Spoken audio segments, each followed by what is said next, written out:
les absentes, à ma sœur Marie. Le soir, quand je m'en vais tout seul le long des rues, vers les faubourgs, pour voir le soleil se coucher, je sens autour de moi mes deux sœurs disparues, comme des oiseaux blancs autour d'un noir clocher. Et j'en rêve avec plus de tendresse et de force, car le temps n'est plus rien si le culte est fervent. Comme il advient des noms gravés sur une écorce, toujours leurs souvenirs pénètrent plus avant. Quand nous étions petits, quelle chaude atmosphère, nos haleines d'enfants soufflaient sur le foyer. Tout semblait rajeunir rien qu'à nous laisser faire. Rien qu'à nous voir joyeux, tout semblait s'égayer. Dans le jardin étroit, nous nous roulions sur l'herbe, avec le vieux Griffon que son collier gênait, et nous formions un groupe d'adorables superbes, sous le grand soleil d'or qui nous illuminait. Et quand nous rentrions dans la maison, la mère grondait d'avoir sali le propre tablier, mais pas fort, et bientôt s'apaisait sa colère, car nos tendres baisers lui faisaient oublier. Elle aimait de nous voir coquets, et les dimanches, pour aller au concert, les petites mettaient des robes en tissu léger, à courte manche, et des chapeaux de paille où des rubans flottaient. Sous les yeux des parents qui marchaient en arrière, nous allions tous les trois nous tenant par la main. Et parfois un vieux prêtre, en fermant son bréviaire, souriait de nous voir si beaux dans son chemin. Et l'on se retournait vers nous en promenade, et les oiseaux, perchés sur des rameaux dormants, adoucissaient dans l'air du soir leur sérénade, voyant la mère heureuse et les enfants charmants.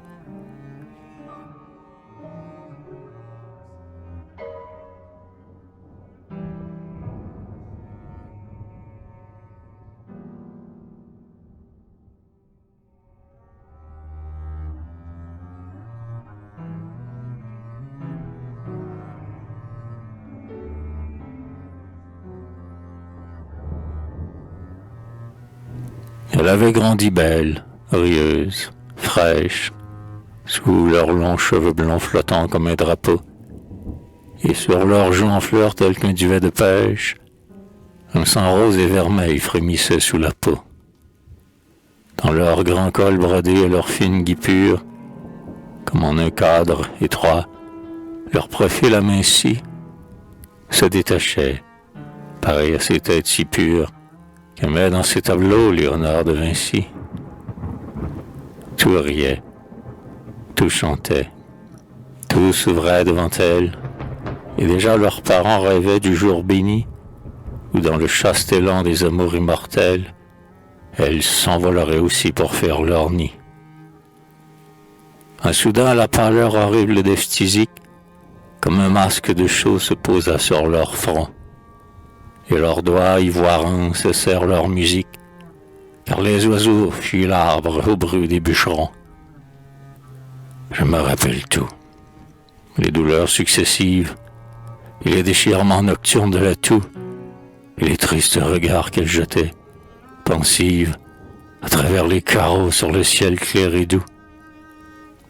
Je me souviens encore des dernières sorties, au soleil, dans un châle épais, à petits pas, quand leur visage avait la blancheur des hosties, et qu'elles se moiraient, et ne s'en doutant pas, car elles s'attachaient plus fort à l'existence, ne croyant pas qu'on meurt quand on n'a pas 20 ans, et qu'on a le cœur bon, et le désir intense, de vivre dans la joie et les fleurs du printemps.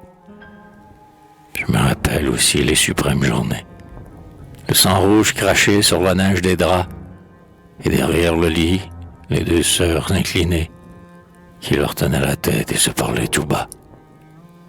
Enfin, les oraisons et les cierges funèbres, quand l'agonie affreuse et lente a commencé, jusqu'à ce qu'un grand râle au milieu des ténèbres, portant leurs âmes à Dieu, sur nos fronts fut passé.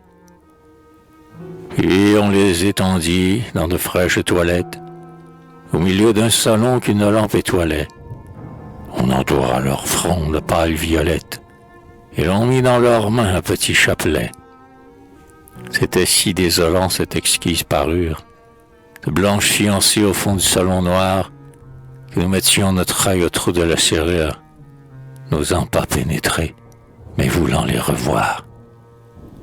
Le jour où leurs cercueils allèrent aux absoutes, parmi les chants de l'orgue et des enfants de chœur, le soleil tamisait par les vitraux des voûtes son or sur le suaire avec un air moqueur. Et lorsque le cortège en deuil passa les portes du cimetière rempli de fleurs et de soleil, les oiseaux paraissaient surpris de voir des mortes, dont tous chantaient ainsi dans l'éclat du réveil. On posa les cercueils devant la fosse ouverte, et le prêtre en surplis chanta l'adieu final, auquel le fossoyeur, tendant la branche verte, répondit d'un ton triste et d'un air machinal. Enfin, on fit glisser dans la tombe apprêtée la bière qui rendit un affreux grincement, et chacun à son tour jeta sa pelletée, et la terre roula lentement, sourdement.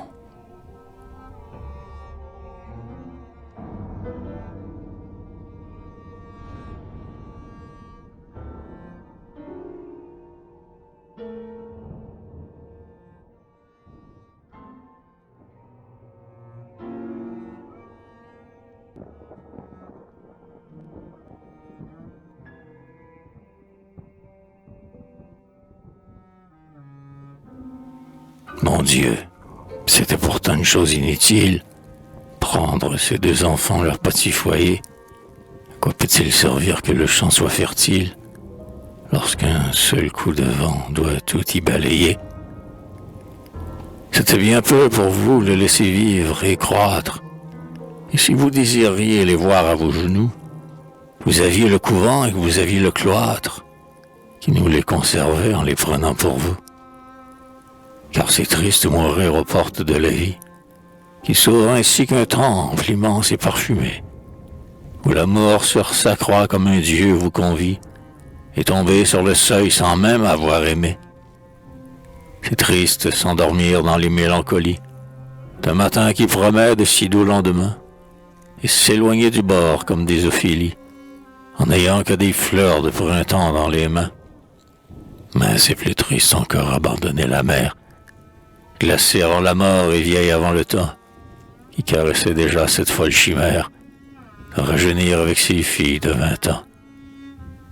Seigneur, c'est une loi cruelle, à ce qu'il semble, de prendre ses enfants seuls qui les fit, et qui croient, dans l'asile où son cœur les rassemble, que pour les conserver son seul amour suffit. Soit, il faut que tout passe et que tout s'engloutisse, mais on laisse grandir les arbres dans les bois, et c'est la loi du moins conforme à la justice, que l'on meurt à son tour et pas à votre choix. C'est la loi de raison que les enfants survivent, et qu'aussi les parents, s'ils sont devenus vieux, résignés, fassent place à d'autres qui les suivent, et qui prendront leur âme en leur fermant les yeux. Mais ces morts de 20 ans qu'on couche sous les pierres vous détachent souvent bien des âmes, Seigneur. On ne voit plus le ciel, les pleurs dans les paupières. On ne croit plus à Dieu quand on vit sans bonheur.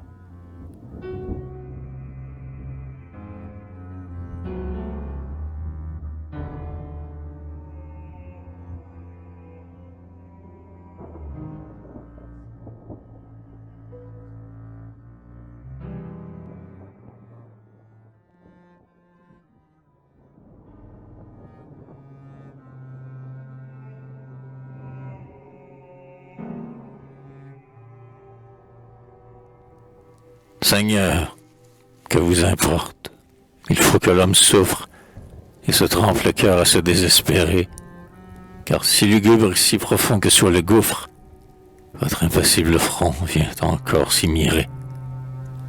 Vous semblez accomplir plus d'un sombre mystère, en dépeuplant ici nos cœurs et nos maisons. Mais il vaut mieux plier les genoux et se taire, et surmonter de croix les tertres des gazons, jusqu'au lieu des douceurs qui mourraient, votre grâce et qu'un dernier enfant soit venu nous charmer. De l'une est là l'esprit, de l'autre est là la grâce, et nous pouvons encore en elle les aimer. Nous l'aimons donc pour trois, la dernière venue, en prenant aujourd'hui le même plan profond, qui règle la clarté du cœur et de la nuit. Quand le soleil paraît, les étoiles s'en vont.